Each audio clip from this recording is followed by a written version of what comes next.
In our previous video, we looked at why there were numerous instances within the lore that demonstrated that Imperial officers wanted to work with Darth Vader, despite his fearsome and terrifying reputation. Even more, positions on the capital ships commanded by Darth Vader, such as the Superstar Destroyer the Executor, were significantly desired by the Empire's officers. In that video, we discussed numerous reasons why Imperial officers wanted to work with Vader despite the obvious risks involved, which included the opportunity to obtain fast promotions, it provided a way in which officers could become feared and respected, and because some respected and admired Vader for his leadership and combat abilities. However, as we discussed at the end of our previous video, while these were significant rewards and motivations for the Empire's officers, there was a clear question that needed to be asked. What was the actual risk of working with Vader for these Imperial officers when it came to Vader potentially unleashing his rage and fury upon them? This is an important question in this regard, as it would allow us to better understand the value of the rewards that these Imperial officers attempted to obtain by working with Vader.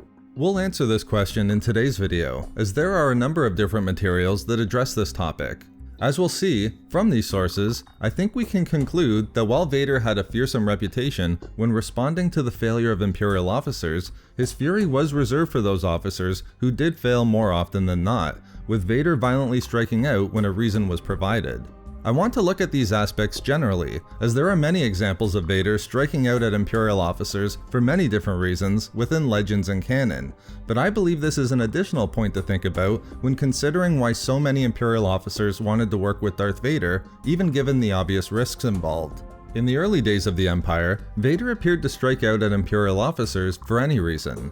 For example, within the 2017 canon Darth Vader comic, Vader is seen force choking an Imperial colonel, simply for his report to the Emperor demonstrating underwhelming performance. It was an action stopped by the Emperor, who then allowed the colonel to leave. However, Darth Vader was then provided with a warning from Darth Sidious. Sidious explained that he understood that with the Jedi Order having been destroyed, there were few within the galaxy who were worth their skill and power. But Sidious warned Vader not to let the emotions that emerge from this fact, such as Vader's rage, consume him, as this would be detrimental to his path with the dark side of the Force. Even more important, with it appearing that Vader is prepared to eliminate every individual within the galaxy, Sidious was clear. He did not wish to rule over a galaxy of the dead. From this, we see that Vader unleashing his wrath against Imperial officers in every instance threatened to turn the tools of the Sith, namely death, pain, and rage as defined by Sidious, against him. Not only that, but Sidious needed these officers as well to further the Galactic Empire. We do see that this had an impact on Vader, as when he concluded that the officers of the Empire needed to be made aware of his power after an attempt was made to eliminate him, although he was adamant about the necessity of such an example, he first went to Sidious to obtain his permission, only then unleashing his wrath against 5 Imperial officers. But there's another great scene within the canon lore that I believe demonstrates the risks that Imperial officers faced when working with Vader.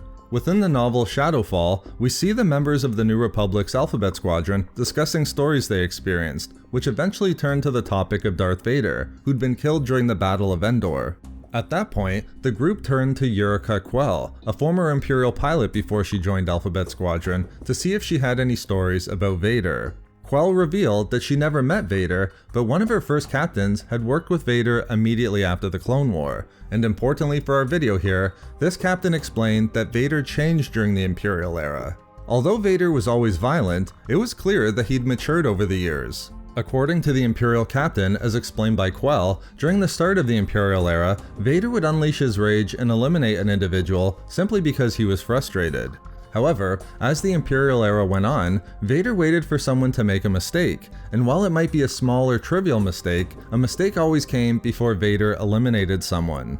It's an interesting reveal within the novel that connects very well with the Vader and Sidious scene within the 2017 Darth Vader comic, demonstrating the perspective of an Imperial captain who recognized that Vader, in some ways, took Sidious's advice by ensuring he was in control of the tools of the Sith, such as his rage, but also ensuring that there remained officers to further Sidious's empire, where the 2 Sith Lords weren't merely ruling over a galaxy of the dead. General Veers also had a similar perspective within the canon short story The Truest Duty, which we mentioned in our previous video. Veers saw it was easy to see how one could survive when working with Darth Vader. All one had to do was simply not fail the Sith Lord, something Veers never did. For Veers, Vader was no threat to him because he dedicated himself to never failing Vader, and it astonished and confused him how others couldn't see how they could ultimately avoid Vader's wrath and fury. In this way, General Veers provides another example in canon, demonstrating that failure or a mistake was what prompted Vader to strike out at an Imperial officer, with success likely protecting them. I'll very quickly note that the Emperor's influence in Vader's actions, particularly in his desire not to rule over a galaxy of the dead, whereby Vader freely unleashed his wrath against Imperial officers, is seen within legends within the comic Star Wars Empire. In that comic series, we see Commander Demings failed Vader twice in a short period of time, his actions leading to the elimination of members of the rebellion who may have been valuable through their knowledge of the location of the rebel fleet after the Battle of Yavin. After the commander's second failure, Vader reached out with the Force, choking the Imperial officer. It looked as though Vader's fury would result in the death of the commander. However, Vader ultimately released him, explaining that his rage and fury had to always defer to the Emperor's plans. Therefore, this scene from Legends relates well to the material we just looked at within the current canon, demonstrating an example where even when an Imperial officer failed, Vader's actions were significantly influenced by Sidious, where Vader's wrath and rage weren't uncontrolled, and didn't come before the plans Sidious had for the galaxy. Therefore, as we discussed in our previous video, Imperial officers wanted to work with Darth Vader despite the obvious risk that existed in doing so because it provided an opportunity for fast promotions, a way in which they could be feared and respected, and because some respected and admired Vader for his leadership and combat abilities.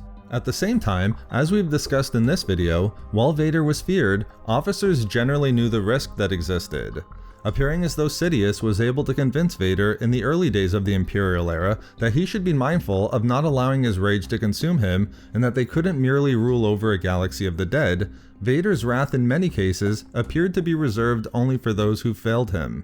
For those like General Veers who were exceptionally dedicated to success, working with Vader was seen to be no risk at all. So there we have it, how often Darth Vader unleashed his wrath and fury against Imperial officers. We love making these videos, so why not subscribe for more fun Star Wars theories and discussions. Also, if you enjoyed the video, think about giving a like or leaving a comment. If not for me... For Commander Demings.